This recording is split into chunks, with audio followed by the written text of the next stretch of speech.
Okay, Shalom, giving all praises, honor, and glory unto Yahweh, Ba'ashem Yahweh Shai, Ba'ashem HaKodash. Double honors to the elders and apostles of Great Millstone that rule well, and a sincere Shalom to the Akim that are furthering this word around the world and listening and learning.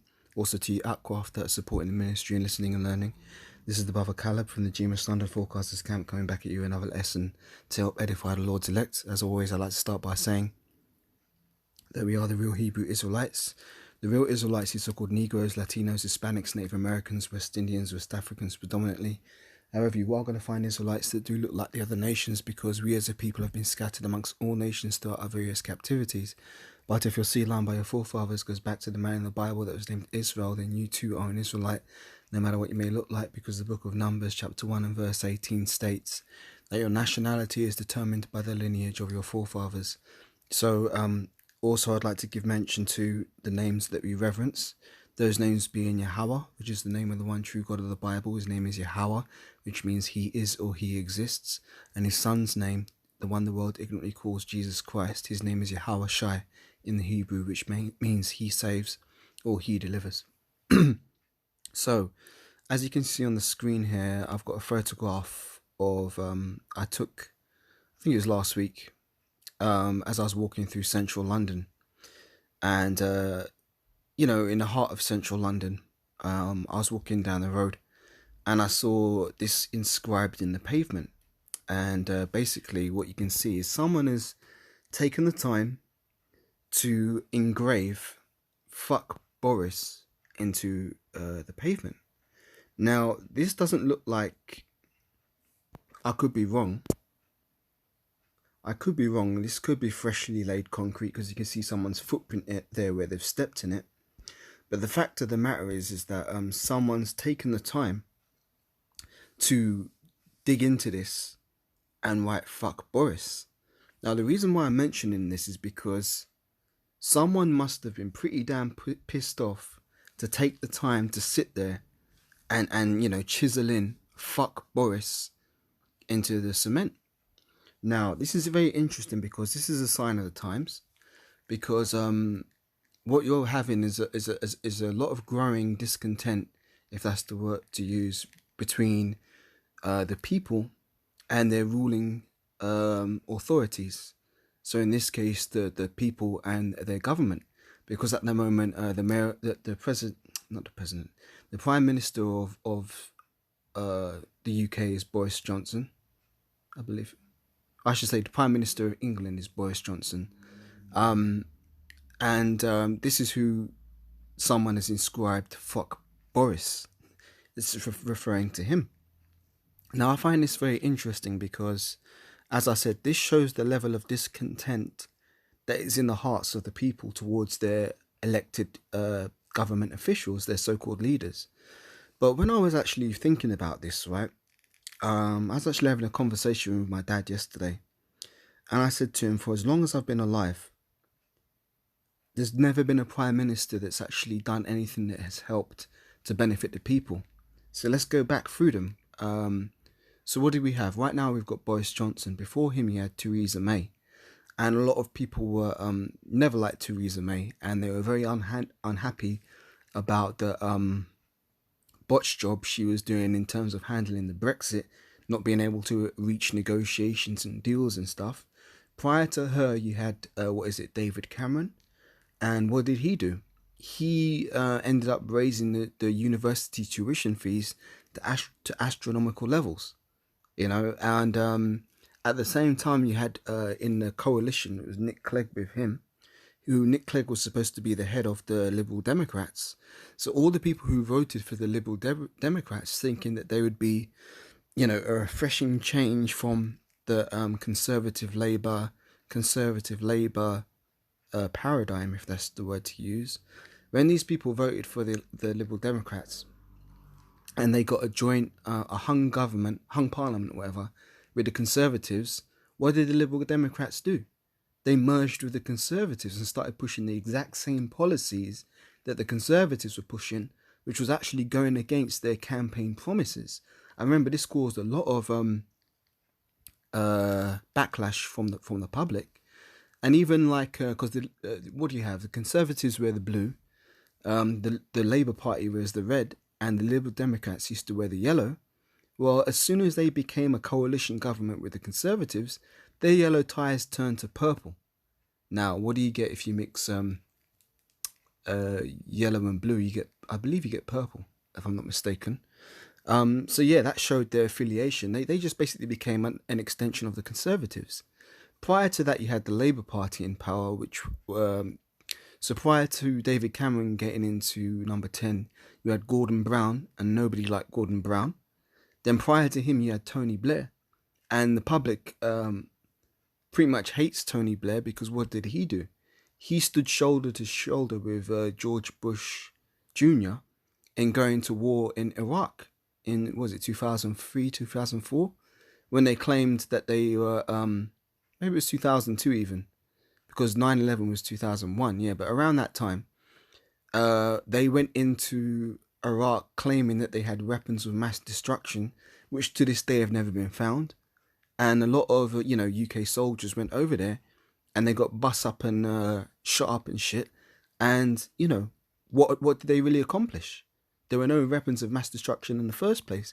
So people have a real sort of gripe with Tony Blair. So prior to Tony Blair, what did you have? You had John Major.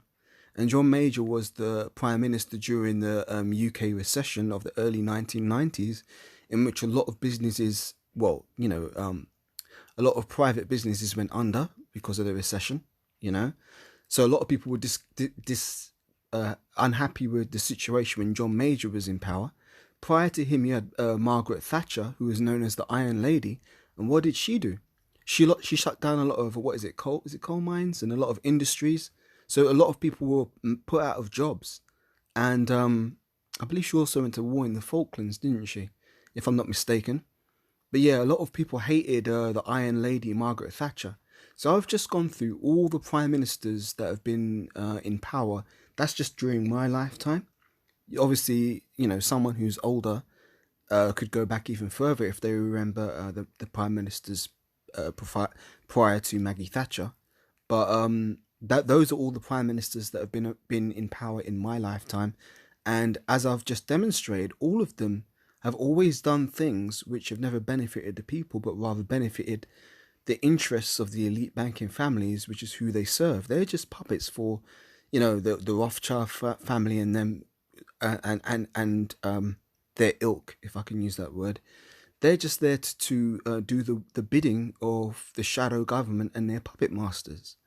So with all that being said, we're reaching a sort of crescendo where, like, for example, I'm 40 years old. That's 40 years of government bullshit and mismanagement and, fucking over the people.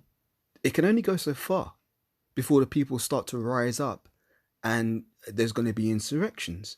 Now, when I was walking down the road and I saw this inscribed in the pavement, that's the first thing I thought. This is the beginning of the people having a taking out their frustrations physically for the wrongs they've suffered by their elected officials. So let me get some precepts on that, because this ties in lovely with 2nd Ezra, the 15th chapter. So let me get this.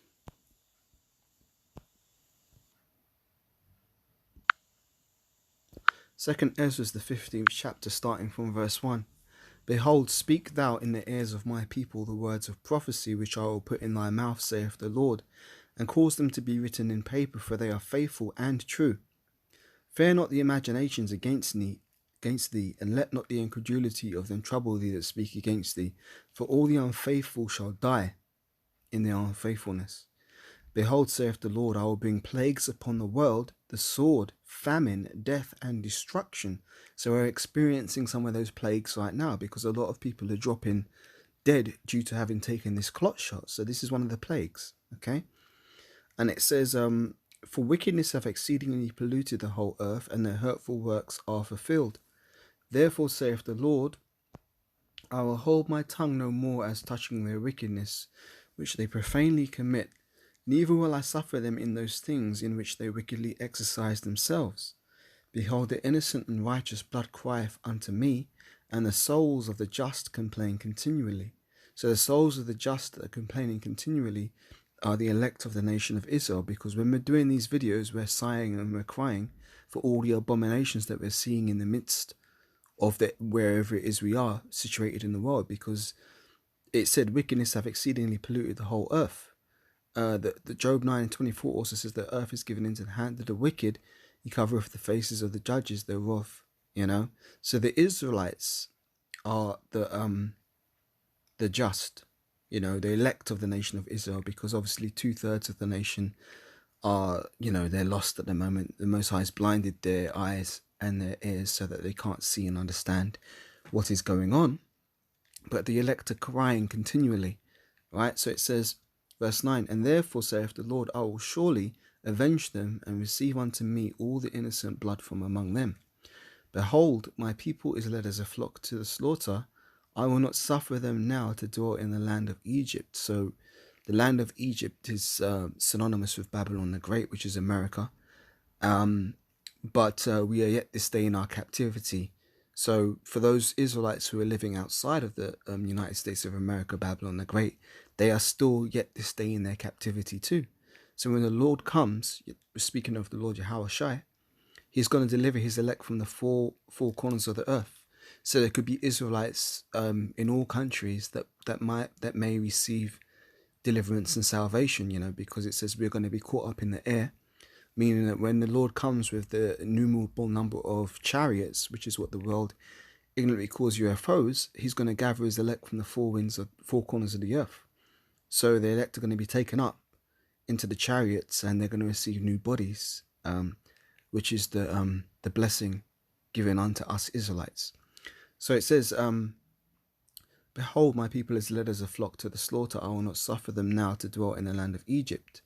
But I will bring them with a mighty hand and a stretched out arm, and will smite Egypt with plagues as before, and will destroy all the land thereof. So the plagues are starting to ramp up now, because we measure the time diligently pertaining to 2nd Ezra, the 9th chapter. We can see there's an increase of earthquakes, there's an increase of tornadoes, there's an increase of forest fires, there's an increase of civil disobedience, insurrections of the people, uprising, uproars of the people. We're seeing all these things. Verse 12, Egypt shall mourn, and the foundation of it shall be smitten with the plague and the punishment that God shall bring upon it. They that till the ground shall mourn, for their seed shall fail through the blasting and hail, and with fearful constellation. Woe to the world and to them that dwell therein, for the sword in their destruction draweth nigh, and one people shall stand up and fight against another, and swords in their hands. So this is what we're coming into these times. Lord willing, 2022 sees an even greater increase in these events. It says, for there shall be sedition amongst men, and invading one another. Here's the point of this lesson. They shall not regard their kings nor princes, and the course of their actions shall stand in their power. So they're not going to regard their kings nor princes, and this is the start of it, man. Because Boris Johnson's, the elected leader of the so-called UK, and this is how the people feel about their elected leaders. So where's it going to go from here? Someone's taken the time to inscribe this in the concrete. Whether it is wet or hard, I don't know. But the fact of the matter is they could have inscribed anything. But of all the things they chose to inscribe, they inscribed, fuck Boris. So that shows you that from the very foundations of the UK are eroding, because if this is going on at the bottom, when the bottom falls out, the rest of the house is going to fall. What did Yahushua say? A house divided against itself cannot stand. If Satan be turned against Satan, the house cannot stand, roughly paraphrasing. So these people will return on their government. That's prophecy, as I just read in 2nd Ezra 15. Read it one more time. It says, for there shall be sedition amongst men, and invading one another, and they shall not regard their kings nor their princes, and the course of their actions shall stand in their power. A man shall desire to go into a city, and shall not be able, for because of their pride. So every year they're having these so-called pride marches with these alphabet people coming out the woodwork. Well, guess what? The Most High is going to destroy these cities because of their pride. It says, because of their pride, the city shall be troubled, the houses shall be destroyed, and men shall be afraid. A man shall have no pity upon his neighbour, but shall destroy their houses with the sword, and spoil their goods because of the lack of bread and for great tribulation. So those are the times that we're coming into. And Lord willing, this all ramps up and continues to escalate in during 2022. So yeah, just a quick lesson to bring this little point out. Hopefully it's been edifying. So with that, I'm going to give once again all praises, honor and glory unto Yahweh Bahashem, Yahweh Shai Bahashem Makakodash. Double honors to the elders and apostles of Great Millstone that rule well, and sincere shalom to all Akim teaching this word around the globe with faith and truth and sincerity. And until the next lesson I do, Lord's willing, I'll say shalom wa, which is to say destroy Babylon, wa kwam, which is to say rise Israel in Hebrew. So yeah, shalom for now, and I'll catch you in the next one, Lord willing.